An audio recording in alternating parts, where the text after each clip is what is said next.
para ir Pero a no de participar, jurados. pero no fuimos de jurado, ¿no? Recién me escribía esta mañana tempranito el Oscar Pinco, está en Maitencillo, mirando el mar. Le digo, ¿qué tal el espíritu de las elecciones ayer en Chile? Me dice, mirá, claro, está en un lugar veraniego. Maitencillo es todo un pueblo frente al mar, Claro. específicamente, ahí está cerca de Zapallar y toda esa zona.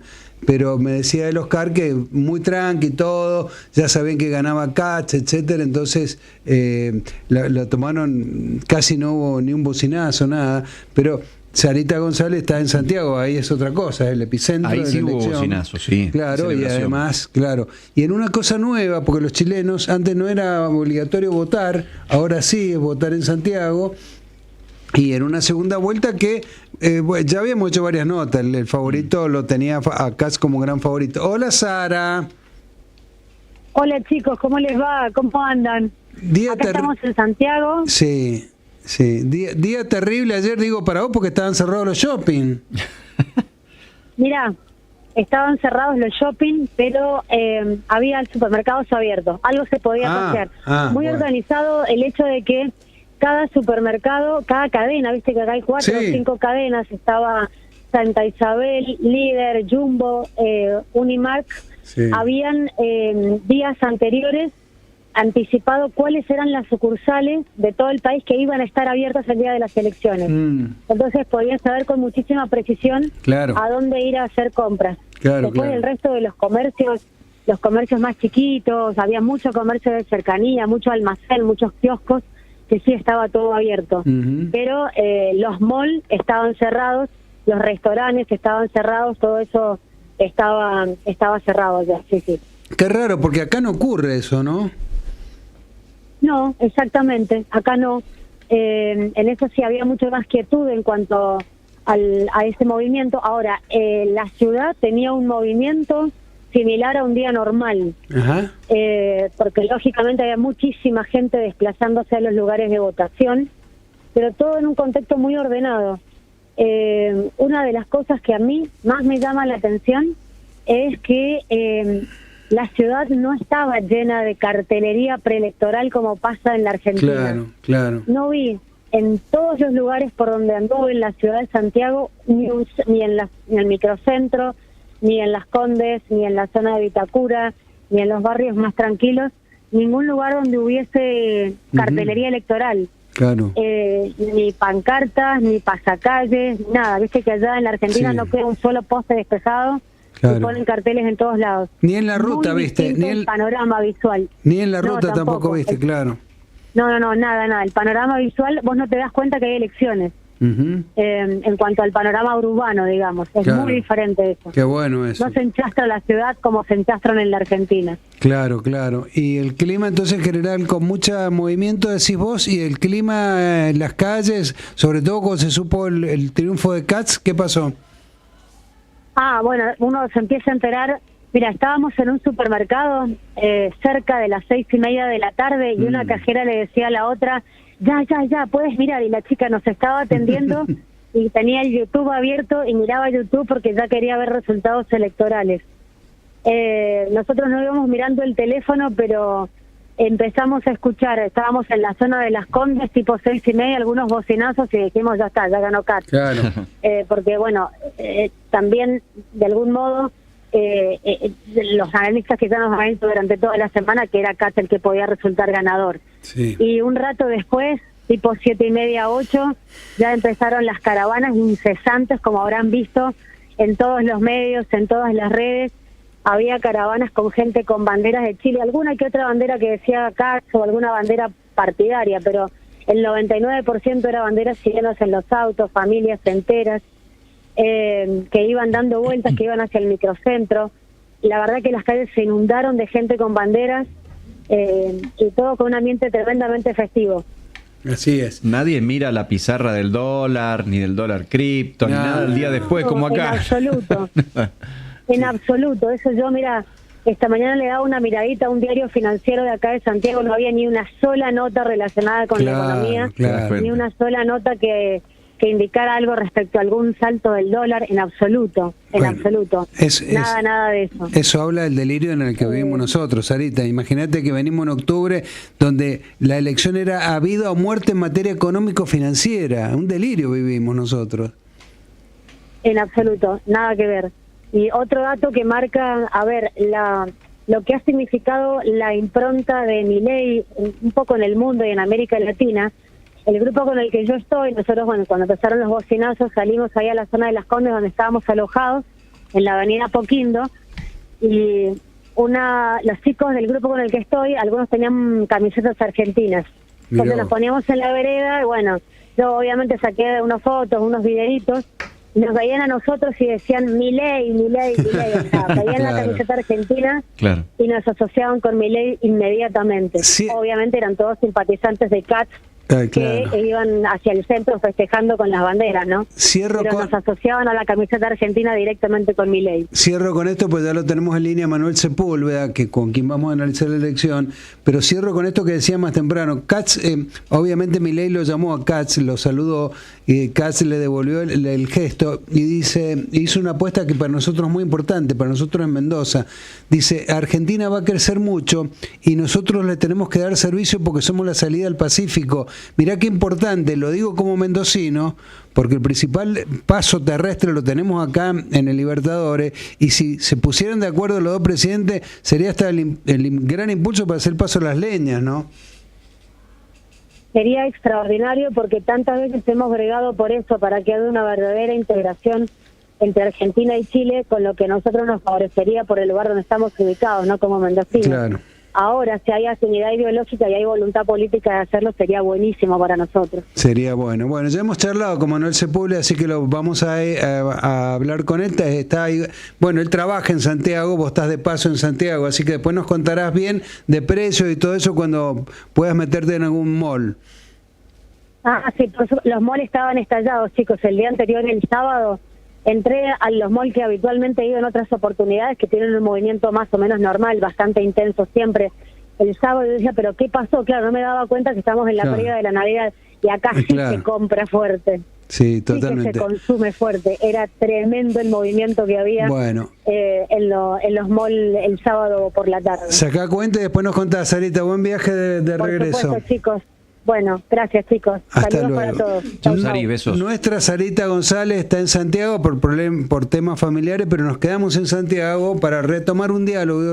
Pues ya hemos hablado con él en la previa, con Manuel Sepúlveda. Él es sociólogo acá de la Universidad Nacional de Cuyo y es profesor de la Universidad de Santiago de Chile.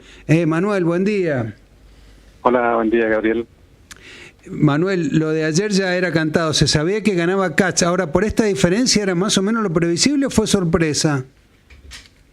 Mira, realmente no fue tanta sorpresa porque ya las encuestas esta vez coincidieron bastante con el resultado y anunciaban en promedio que la diferencia iba a ser la que se dio ahora, ¿no? 60 para Katz y 40 aproximadamente para Yanis Jara.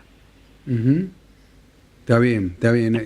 Lo cual, pero digamos, esa diferencia en el balotaje de ayer no se traduce en el Congreso, ¿no? No, porque las elecciones del Congreso ya se definieron en la elección anterior.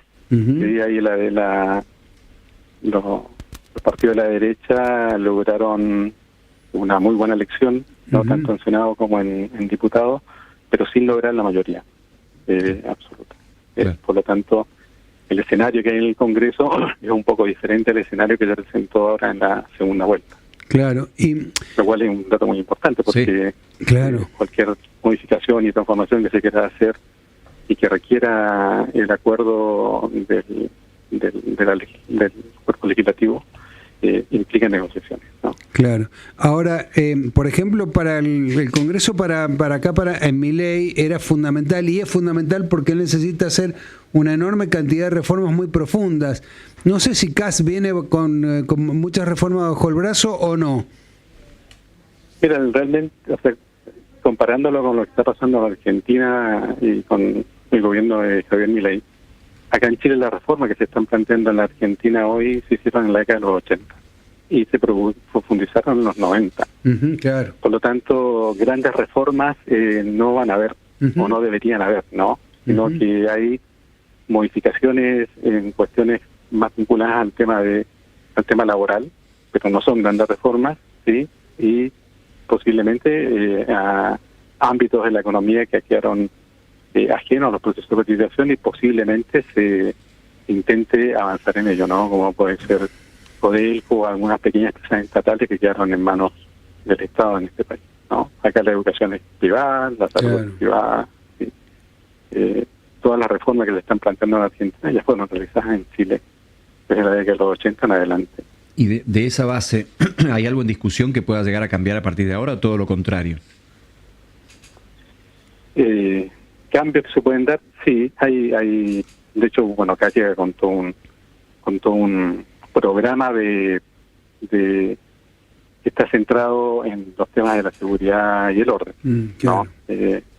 En la campaña electoral, tenía una famosa frase que era decirle a los inmigrantes que están en situación irregular que le quedan tantos días para irse voluntariamente del país, porque cuando resumiera iba a expulsarlos de forma inmediata, ¿no? Eso después a medida que se fue dando la campaña y se fue dando distintos debates que se hicieron entre Kass y la candidata oficialista, ¿no? Yannick Jara, que no fue como dibujándose un poco cuáles eran las medidas que se iban a tomar de forma real, ¿no? Y cuáles eran las posibilidades de llevar adelante esas medidas, ¿no? Ya la expulsión después pasó a una invitación, después pasó a encargarle o a encontrarle a los empleadores que iban a pagar el pasaje. ¿Por qué? Porque no es fácil, ¿no? Llevar adelante medidas de esas que en el marco de la ley, ¿no? Posiblemente las reformas que se estén planteando estén orientadas a modificar la legislación respecto de la condición de regularidad de parte de la migración que ha crecido exponencialmente a partir del año 2001, ¿no? Otras cosas vinculadas también al tema de seguridad. Es posible que sí se avance en cuestiones relativas a eso.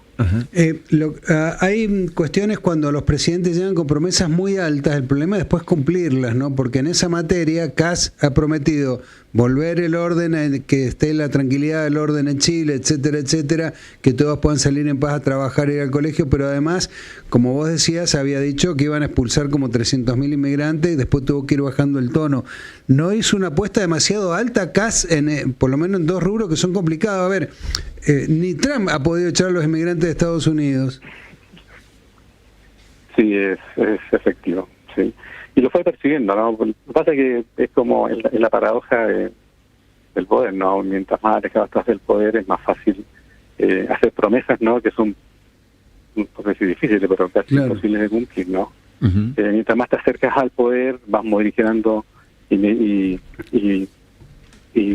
relativizando un poco esas promesas, porque la posibilidad efectiva de llevarla adelante es realmente complejo, ¿no? Como bien has dicho, ni Trump ha logrado cumplir con eso, y es mucho más complejo hacerlo acá, ¿no? De hecho, acá en nuestro país, la inmigración ilegal no es un delito, sino que es una falta. Por lo tanto, para catalogarla como un delito y proceder a tomar medidas en relación a eso, habría que hacer una modificación legislativa, ¿no? Claro. Posiblemente ahora, a lo que apunte casi en su parte de gobierno.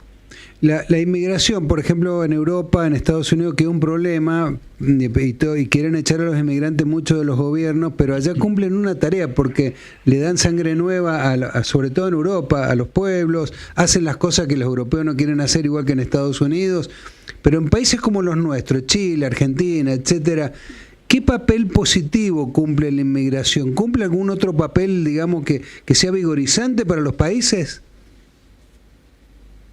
Mira, acá en nuestro país, Chile, como gran parte de los países de América Latina, pero sobre todo en nuestro país, hay una baja significativa en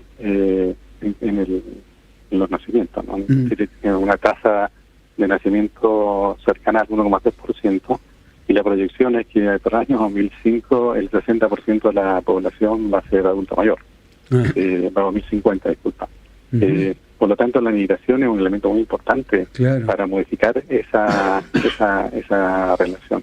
Y el aporte económico de la migración es significativo, o sea, los migrantes participan activamente de las actividades económicas en nuestro país, ¿no? Es como sucede en muchos países, sucede en Argentina en su momento, como sucede en muchos países europeos, la migración ocupa aquellos puestos de trabajo que son ocupados por la población local, ¿no? Claro. Por lo tanto, el aporte que hace la inmigración en la economía es altamente significativo. El problema que se ha dado, y es sobre lo que ha cabalgado mucho, ¿no?, los sectores más de derecha de la población y en la política en nuestro país, es asociar la inmigración con la delincuencia, lo cual es una asociación espuria, porque realmente no es significativa, ¿sí?, el crecimiento que se ha dado en términos de inseguridad y delincuencia en relación a la inmigración en sí misma. Claro. Manuel, y este u otros temas que fueron fuertes, una agenda más progresista que fue fuerte de las manifestaciones del 2019 que llevaron a intentos de cambios constitucionales, ¿en qué quedó esa agenda que supongo va a quedar más trunca todavía a partir de Kast? Mira, esa agenda es una muy buena pregunta, porque una parte de la explicación de lo que está pasando hoy en nuestro país tiene mucho que ver con qué pasó en Chile en el año 2019, ¿no? En el año 2019 lo que se produce es el principio de un cambio muy significativo en términos de clivaje político. Luego del retorno a la democracia, Chile, las preferencias electorales y los grupos políticos, sociales, se diferencian fundamentalmente en relación a su posición respecto a la dictadura, ¿no? La derecha identificamos la dictadura y el progresismo identificamos la democracia. Y en general el proceso político de Chile que se abre en los años 90 estuvo marcado por ese clivaje, ¿no? A partir del año 2019 ese clivaje cambia, ¿no? Y cambia significativamente, porque ya la distinción fundamental no pasa a ser dictadura o democracia, sino que pasa a estar en relación a la posición que hay y que existe respecto del modelo económico.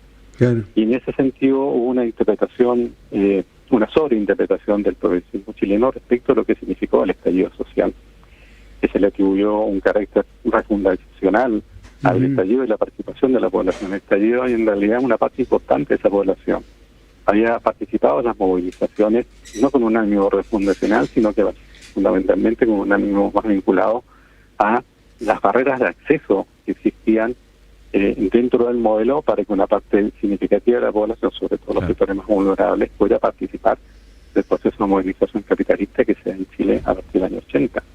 Claro. Y eso se proyecta, ¿sí?, posteriormente al plebiscito de 2022, donde gana rotundamente el rechazo a la reforma constitucional, y hoy es de alguna manera lo que la derecha en nuestro país, reeditar ese antagonismo entre apruebo y rechazo, en términos electorales es aproximadamente lo que se sacó, ¿no? Si tú piensas la elección del 2022, ¿no?, el plebiscito del 2022 respecto de la reforma de la Constitución, el rechazo obtuvo el 62% de los votos y el apruebo obtuvo el 37% de los votos, ¿no? Hoy gana con el 58, un poquito más del 58%, y ya me cara casi lo mismo, pierde con el 42%. Manuel, se me acabó el tiempo, te hago una pregunta muy cortita. Muchos titulan, ganó Kast, volvió el pinochetismo. ¿Es lícito titularlo así?